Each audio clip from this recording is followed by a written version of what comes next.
I've recently come across two Nintendo Power magazines. One of them is from January 2000 and the other June 2001. Nintendo Power was a monthly magazine that ran from 1988 to 2012. In its 24-year run, the magazine covered everything from reviews, game guides, previews, reader-submitted letters, and fan art. In an era where the internet looked like this, and operated like this, this was great. But now that the internet looks like this, there's no need for this. That's not to say there isn't anything of value here, because there is plenty. Let's take a look at the June 2001 issue. This one was published the same month as the North American release of the Game Boy Advance. It also covers the announcement of the GameCube. Let's see what they have to say for the game NBA Courtside 2002. With one glance at Kobe Bryant, you'll know that you're face to face with something special. This ad right here makes absolutely no sense. Soon this guy will get you free stuff. I found zero information on this online, but I would really like to know what exactly this was meant to convey. I'm a sucker for this type of stuff. A lot of cool 64 era merch I wish I could have copped back in the day. This page details upcoming releases on the GBA, but what's more interesting than that is the games listed that were cancelled.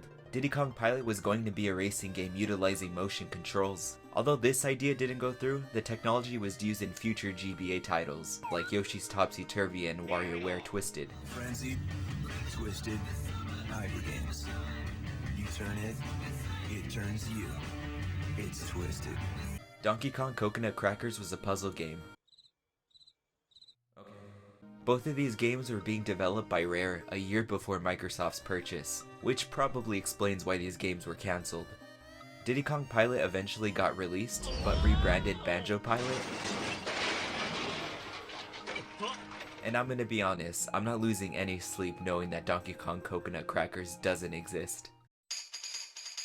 This is the Mario Party 2 issue cover, and on the inside there's a warning to not rub the Nintendo 64 joystick against your palms. This was in response to a lawsuit filed by the New York Attorney General, which costed Nintendo over $150,000. The lawsuit included sending those affected a pair of gaming gloves.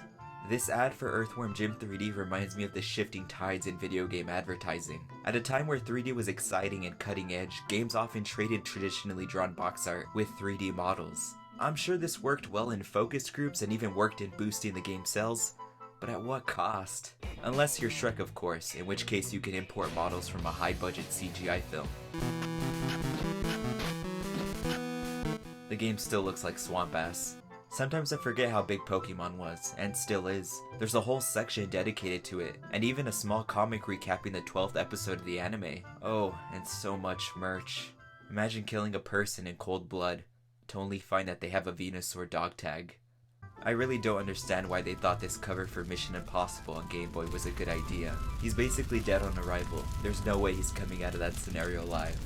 Check this out, a 2-page ad for Battletanks Global Assault on the Nintendo 64. This game is probably best known for having the commercial where the bear resembling the mascot from Snuggle is shot at and set on fire.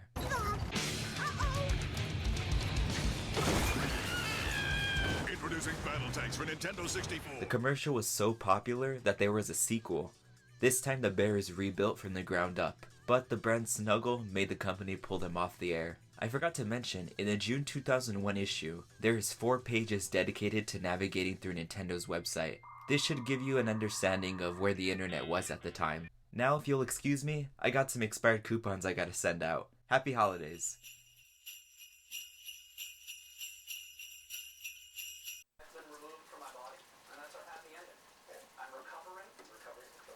From the surgery, I started my own cancer fund. It's Hungry Canucks Cancer Fund. So kids, get some